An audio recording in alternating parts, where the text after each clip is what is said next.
Kristy Sadler. I am a fractional CMO and also the CEO and co-founder of ZestyPlan, a platform that's helping people make the transition to climate-friendly eating.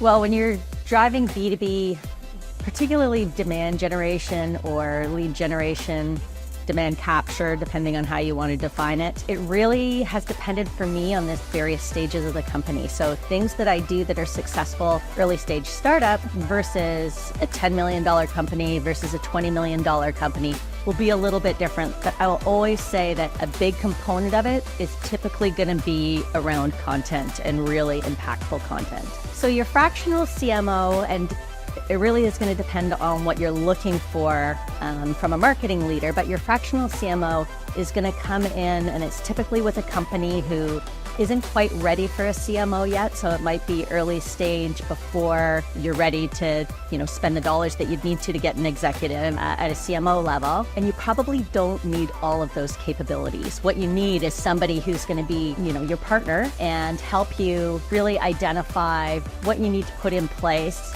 to build your successful marketing team. And what I've often had is just a short-term project, so anywhere between 3 and 6 months. Going to do a little bit of an audit, work closely with the CEO, help build that team that actually is going to be the group of people that execute on the plans, probably the team that ends up growing into the leadership position you kicked off. I think it's good for startups to think about what they want out of a fractional executive before they decide to bring one on. Typically, when you're bringing on a fractional executive, you're not bringing on somebody who's doing all the execution. You're going to be bringing someone on who, can see things that you might not see, has really good knowledge of trends and usually the market. You're probably going to pick somebody who's got some industry experience that's relevant to your business. And then they'll help you figure out how you're going to execute on it. It might be helping to do some recruiting or interviewing or hiring, putting together the structure of what the team should look like for you. But really knowing up front what you want out of your fractional executive is important. It's really fun when you get to that situation when you're ready to put your foot on the gas, deciding where to place your bet.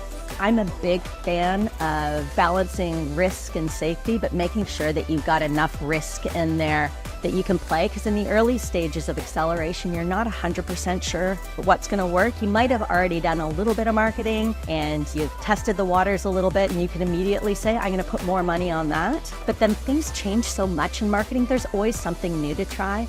And, really knowing your market and where to find them is going to help you sort of define where you should go next. But I would say, just throw fear out the window, be ready to experiment. And then the one big thing that I see people do that I caution against, with all my heart and soul, is don't give up on one channel too early. I feel like there's almost any way you can get a program to work. It's just finding the right message, offer, the proper marketing levers that you have.